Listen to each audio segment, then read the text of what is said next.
మహిళా సమాఖ్య సభ్యులకు ఏడాదికి 2 నాణ్యమైన చీరలు ఇస్తామని సీఎం రేవంత్ రెడ్డి ప్రకటించారు. నారాయణపేట జిల్లాలో మహిళా సమాఖ్య ఆధ్వర్యంలో ఏర్పాటు చేసిన పెట్రోల్ బంకును ప్రారంభించిన అనంతరం ఆయన మాట్లాడారు. మొదటిగా ప్రతి జిల్లాలో ఒక చోట ప్రభుత్వ భూముల్లో మహిళా సమాఖ్యలకు పెట్రోల్ బంకును ఏర్పాటు చేస్తాం. తర్వాత అసెంబ్లీ నియోజకవర్గానికి 1 చొప్పున ఉండేలా చర్యలు తీసుకుంటామని ఆయన తెలిపారు.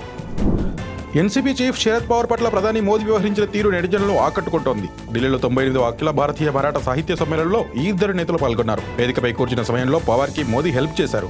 కుర్చీ వెనక్కి జరిపి కూర్చోబెట్టారు. అనంతరం గ్లాసులో నీళ్లు నింపు తాగేందుకు ఇచ్చారు.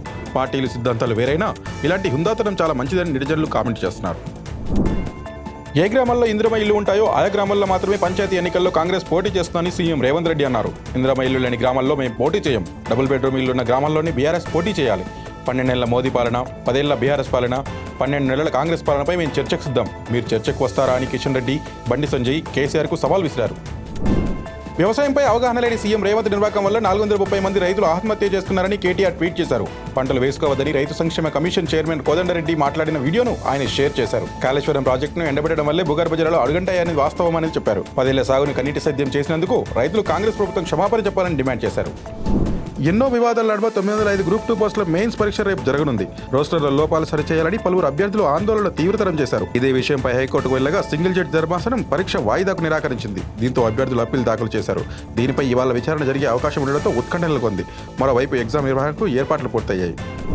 తన తల్లి అంజురమ్మ అస్వస్థతకు గురై ఆసుపత్రిలో చేరని వచ్చిన వార్తలను మెగాస్టార్ చిరంజీవి ఖండించారు. మా అమ్మ ఆసుపత్రిలో చేరిందన్న వార్తలు నా దృష్టికి వచ్చాయి. 2 రోజులుగా ఆమె కాస్త అస్వస్థతకు గురైంది. ఇప్పుడు అమ్మ హుషారుగా సంపూర్ణ ఆరోగ్యంతో ఉంది. ఆమె ఆరోగ్యంపై ఎలాంటి ఊహాజనిత నివేదికలను ప్రచురించవద్దని అన్ని మీడియాలకు విజ్ఞప్తి చేస్తున్నానని చిరు ట్వీట్ చేశారు. కొడితే మామూలుగా కాదు గట్టిగా కొడతా అంటూ ఇటీవల కేసీఆర్ చేసిన వ్యాఖ్యలపై సీఎం రేవంత్ ఘాటుగా స్పందించారు. ఆయన కొడితే గట్టిగా కొడతాడంట. ఏం కొడతాడో ఆయన? ఓ ఫుల్లో హాఫో గట్టిగా కొట్టగలడు. కేసీఆర్, నువ్వు గట్టిగా కొట్టాలంటే డ్రగ్స్ పార్టీలు నిర్వహించే నీ కొడుకును, లిక్కర్ స్కామ్ చేసిన నీ కూతురుని, కాళేశ్వరం డబ్బులు దోచుకున్న నీ అల్లుడిని కొట్టు. మమ్మల్ని కొడతానంటే మా కార్యకర్తలు ఊరుకోరు అని హెచ్చరించారు. పబ్బులకు వైన్స్కు అడ్డురాని ట్రాఫిక్ జామ్ 2 గంటలు ఉండిపోయే స్ట్రీట్ వెండర్స్ కి అడ్డొస్తుందా అని మెట్టుగూడ కార్పొరేటర్ రాసూరి సునీత మండిపడ్డారు. స్ట్రీట్ వెండర్స్ పై ట్రాఫిక్ పోలీసులు చర్యలు తీసుకున్న నేపథ్యంలో ఘటనా స్థలాన్ని కార్పొరేటర్ పరిశీలించారు. తమ హయాంలో మాజీ మంత్రి కేటీఆర్ చొరవతో లోన్స్ ఇప్పించి ఐడి కార్డ్స్, సర్టిఫికేట్లు ఇచ్చి మరీ స్ట్రీట్ వెండర్స్ ని ఆదుకున్నామని గుర్తు చేశారు. రాష్ట్రీయ స్వయం సేవక్ సంఘ్ తనతో పాటు లక్షలాది మందిలో స్ఫూర్తి రగిల్చిందని ప్రధాని మోదీ అన్నారు. గత 100 ఏళ్లుగా భారత సంస్కృతి సాంప్రదాయాలను కొత్త తరాలకు పరిచయం చేస్తుందన్నారు. ఆర్ఎస్ఎస్ లో భాగమవడం తన అదృష్టమని పేర్కొన్నారు. మరాఠా వ్యక్తి 100 ఏళ్ల క్రితం ప్రారంభించిన ఈ సంస్థ మరిచెట్లా విస్తరించిందని చెప్పారు. ఢిల్లీలో జరిగిన ఆర్ఎస్ఎస్ శతదినోత్సవ కార్యక్రమంలో మోదీ పాల్గొన్నారు. చిలుకూరు బాలాజీ టెంపుల్ అర్చకులు రంగరాజన్పై దాడి చేసి అరెస్ట్ అయిన వీర రాఘవరెడ్డి 3 రోజుల పోలీస్ కస్టడీ ముగిసింది. నిందితుడు తెలుగు రాష్ట్రాల్లోని 6 ప్రధాన ఆలయాలకు వెళ్లి రామరాజ్య స్థాపన పేరిట ఫండ్స్ వసూలు చేసినట్లు పోలీసులు గుర్తించారు. అయితే అతని బ్యాంక్ అకౌంట్లో 20,000 ఉన్నట్లు, అరెస్టుకు ముందుకు నగదు మొత్తాన్ని డ్రా చేసినట్లు అనుమానిస్తున్నారు. విచారణ ముగియడంతో కోర్టులో హాజరుపరిచారు. సీఎం రేవంత్ కక్షపూరితంగానే మాజీ సీఎం కేసీఆర్ పై ఆరోపణలు చేస్తున్నారని బీఆర్ఎస్ నేత హరీష్ రావు విమర్శించారు. అరుపులు పెడబుబ్బలతో తాగునీటి కష్టాలు తీర్చలేరని మండిపడ్డారు. చర్చలకు నేను సిద్ధం. ఏ రోజు ఎక్కడికి రావాలో నువ్వే చెప్పు రేవంత్. నీ ఇంట్లో పెట్టినా సరే తప్పకుండా వస్తా. 6 గ్యారంటీలు, 420 హామీలు, అభివృద్ధిపై చర్చించి నీ పిచ్చి ప్రలాపనలను ఉతికి ఆరేస్తానని ట్వీట్ చేశారు. రాజకీయాల్లోకి తన ప్రవేశం ఆలస్యమైందని, అందుకే ఓటమి పాలయ్యానని మక్కల్ నీత్ మయ్యం అధ్యక్షుడు కమల్ హాసన్ పార్టీ మీటింగ్లో పేర్కొన్నారు. 20 ఏళ్ల క్రితమే వచ్చి ఉంటే ఈ రోజు తన పరిస్థితి వేరేగా ఉండేదని వ్యాఖ్యానించారు. తమిళ భాష కోసం ప్రాణాలిస్తారని, సున్నిత అంశాలతో ఆడుకోవద్దని కేంద్రాన్ని హెచ్చరించారు. పార్లమెంట్లో ఏడాది తన పార్టీ గొంతు వినిపిస్తుందని కార్యకర్తలకు చెప్పారు. జీవో 29 వల్ల ఎస్సీ ఎస్టీ ఓబీసీలకు తీవ్ర అన్యాయం జరుగుతుందని తీన్మార్మలను ఆగ్రహం వ్యక్తం చేశారు. ఈడబ్ల్యూఎస్ అమలు చేస్తున్న విధానం వల్ల రిజర్వేషన్ అభ్యర్థులకు అన్యాయం జరుగుతుందని ఆయన పేర్కొన్నారు. రిజర్వేషన్ కోటాను మినహాయించి జనరల్ కేటగిరీలో అమలు చేయాల్సిన ఈడబ్ల్యూఎస్ ప్రస్తుతం రిజర్వేషన్ జనరల్ కేటగిరీ మొత్తానికి అమలు చేయడం వల్ల ఎస్సీ ఎస్టీ బీసీలకు నష్టం జరుగుతుందని తీన్మార్మలను అన్నారు. అమెరికా దర్యాప్తు సంస్థ FBI కొత్త డైరెక్టర్గా భారత సంతతి వ్యక్తి కాష్ పటేల్ ప్రమాణ స్వీకారం చేశారు. ఈ సందర్భంగా భగవద్గీతపై ప్రమాణం చేయడం విశేషం. కశ్యప్ ప్రమోద్ పటేల్ అని నేను అమెరికా రాజ్యాంగానికి కట్టుబడి ఉంటారని, శత్రువులందరి నుంచి దాన్ని రక్షిస్తారని, ఈ బాధ్యతని ఎలాంటి బలవంతం లేకుండా స్వీకరిస్తున్నానని, విశ్వాసంగా నా విధుల్ని నిర్వహిస్తున్నానని ప్రమాణం చేస్తున్నాను అంటూ బాధ్యతలు స్వీకరించారు. లిఫ్ట్కు స్లాబ్కు గోడకు మధ్య ఇరుక్కుని 6 ఏళ్ల బాలుడు అర్ణవ్ 2 గంటల పాటు నరకయాతన అనుభవించాడు. హైదరాబాద్ మాసప్ ట్యాంక్లో అపార్ట్మెంట్లో ఈ ఘటన జరిగింది. 3వ అంతస్తులో లిఫ్ట్ డోర్ తెరిచి బయటకు వచ్చే క్రమంలో పిల్లాడు జారిపోయి ఫస్ట్ ఫ్లోర్ గోడకు మధ్య కదలలేని స్థితిలో ఉండిపోయాడు. పోలీసులు లిఫ్ట్ గోడలు బద్దలు కొట్టి బాలుడిని కాపాడారు. నడుము, కడుపు భాగానికి తీవ్ర గాయాలు కావడంతో నీలోపర్ ఆసుపత్రికి తరలించారు. బాలుడి అవయవాలు ఏమైనా దెబ్బతిన్నాయో వైద్యుల పరీక్షల అనంతరం తెలుస్తుందన్నారు. నగరాలు పట్టణాల్లో వసూలు చేస్తున్న చెత్త పన్నును ప్రభుత్వం రద్దు చేసింది. ఈ మేరకు పురపాలక పట్టణాభివృద్ధి శాఖ ఉత్తర్వులు ఇచ్చింది. 2024 డిసెంబర్ 31 నుంచి రద్దు అమల్లోకి వచ్చినట్లు పేర్కొంది. 2021 నవంబర్లో చెత్త పన్నుల వసూలు ప్రారంభమైంది. దీన్ని రద్దు చేస్తామని కూటమి నేతలు ఎన్నికల్లో హామీ ఇచ్చారు.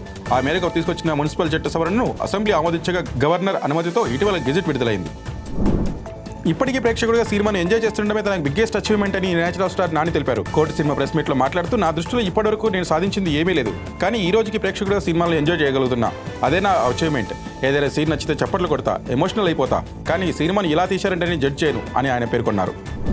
ఫిబ్రవరిలోని ఎండలు మండిపోతున్నాయి. మార్చి 1 నుంచి తెలంగాణలో ఎండల తీవ్రత చాలా ఎక్కువగా ఉంటుందని హైదరాబాద్ వాతావరణ కేంద్రం తెలిపింది. నిన్న రాష్ట్ర వ్యాప్తంగా 35.3 డిగ్రీల నుంచి 38.2 డిగ్రీల వరకు ఉష్ణోగ్రతలు నమోదయ్యాయి. ఏఎస్ఎఫ్ పెంచికల్పేటలో అత్యధికంగా 38.2 డిగ్రీలు, జగిత్యాల బీర్పూర్లో 38.1, నిర్మల్ గింగాపూర్లో 38.1, నాగర్ కర్నూలు పెద్దముందూరులో 38 డిగ్రీల చొప్పున టెంపరేచర్ రికార్డ్ అయింది. శంషాబాద్ ఎయిర్పోర్ట్ పిఎస్ వద్ద అర్ధరాత్రి ఉద్రిక్త వాతావరణం నెలకొంది. ప్రేమ వివాహం చేసుకున్న జంట పోలీసులను ఆశ్రయించింది. ఇప్పటికే మహేశ్వరం పిఎస్ లో పేరెంట్స్ ఫిర్యాదుతో యువతిపై మిస్సింగ్ కేసు నమోదైంది. వీరిని మహేశ్వరం పిఎస్ కు తరలించేందుకు ఎయిర్పోర్ట్ పోలీసులు ఏర్పాటు చేశారు. అయితే ప్రేమ జంటకు ప్రాణహాని ఉందని యువకుడి కుటుంబ సభ్యులు అడ్డు తగిలారు. పోలీసులు రంగంలోకి దిగి పరిస్థితిని అదుపులోకి తీసుకొచ్చారు. ఏపీలో మిర్చి ధరలు తగ్గడం రాష్ట్రంలో రాజకీయంగా ఘాటెక్కిస్తుంది. గత సీజన్ వరకు క్వింటాల్కు 21,000కు పైగా పలికిన ధర ఒక్కసారిగా 13,000కు పడిపోయింది. డిమాండ్ తగ్గడంతో కొనుగోళ్లు మద్దతు ధర తగ్గినట్టు వ్యాపారులు చెబుతున్నారు. దీంతో ఏపీలోని మిర్చి బోర్డు ఏర్పాటు అంశం తెరపైకి వచ్చింది. దీని ద్వారా రైతుల సమస్యలకు శాశ్వత పరిష్కారం లభిస్తుందని బోర్డును ఏర్పాటు డిప్యూటీ స్పీకర్ రఘురామకృష్ణరాజు కేంద్రాన్ని కోరారు. మైలర్దేవపల్లి పిఎస్ పరిధిలోని లక్ష్మీగూడలోని శనివారం భర్త ఇంటి ముందు భార్య ఆందోళనకు దిగింది. తన భర్త శివ తప్పతాగి శారీరకంగా, మానసికంగా హింసిస్తున్నారని, అత్తమామల వేధింపులు కూడా అధికమయ్యాయని బాధితురాలు లహరి ఆవేదన వ్యక్తం చేసింది. పోలీసుల ఫిర్యాదు చేసిన లాభం లేదని వాపోయింది. కుటుంబ సభ్యులతో కలిసి ఆందోళనకు దిగింది. మాస్టర్ లీగ్ కోసం క్రికెట్ గాడ్ సచిన్ బ్యాట్ పెట్టారు. నెట్స్ లో సాధన చేస్తున్నారు. ఆ వీడియోలు చూసి ఫ్యాన్స్ ముగ్ధులవుతున్నారు. టైం గ్యాప్ వచ్చింది, కానీ బ్యాటింగ్ లో టైమింగ్ లో గ్యాప్ రాలేదంటూ కామెంట్స్ చేస్తున్నారు. ప్రయాగ్రాజ్ ఎంటర్ప్రైజ్ పేరుతో దీపక్ గోయల్ అనే వ్యక్తి మహాకుంభమేళలో డిజిటల్ స్నానం చేయించే బిజినెస్ చేస్తున్నాడు. వాట్సాప్ లో ఫోటోలు పంపితే వాటిని డిజిటల్ ప్రింట్ తీసుకుని త్రివేణి సంగమంలో ఉంచుతున్నాడు. ఇందుకు గాను ఒక్కో ఫోటోకు 1,100 రూపాయలు వసూలు చేస్తున్నాడు. ఈ వీడియో సోషల్ మీడియాలో వైరల్ అవుతుంది. కొందరు ఈ ఐడియాను మెచ్చుకుంటుండగా మరికొందరు సనాతన ధర్మాన్ని మంటగలుపుతున్నారని ఆగ్రహం వ్యక్తం చేశారు. భారత్ పాకిస్తాన్ సైన్యాలు ఈ రోజు పూంచ్లోని జగంతా బహగ్ వద్ద బి గ్రేడ్ స్థాయి జెండా సమావేశం నిర్వహించనున్నాయి. గత 20 రోజుల్లో ఎల్ఓసి వద్ద సంభవించిన ఘటనలను చర్చించడంతో పాటు 2000 యుద్ధ విరామ ఒప్పందాన్ని కాపాడే దిశగా దృష్టి సారించే అవకాశం ఉంది. భారత్ మరియు యూకే ఫ్రీ ట్రేడ్ ఒప్పందంపై చర్చలు చేయనున్నారు. మున్నూరు కాప్ మీటింగ్ లో పాల్గొన్న తీన్మార్ మల్లన కులగణనపై మరోసారి సంచలన వ్యాఖ్యలు చేశారు. చిత్తశుద్ధితో కులగణన చేయలేదని, ఇంకా నమోదు కాని వివరాల సర్వే తిరిగి చేయడం ఇష్టం లేకనే టోల్ ఫ్రీ ఎంపీడీఓ కార్యాలయంలో నమోదు చేసుకోవాలని అంటున్నారని మండిపడ్డారు. కులగణన వైఫల్యం కాదని, కావాలని వెనుకబడిన వర్గాలను తొక్కిపెట్టే కుట్ర అని మల్లన ఆగ్రహం వ్యక్తం చేశారు.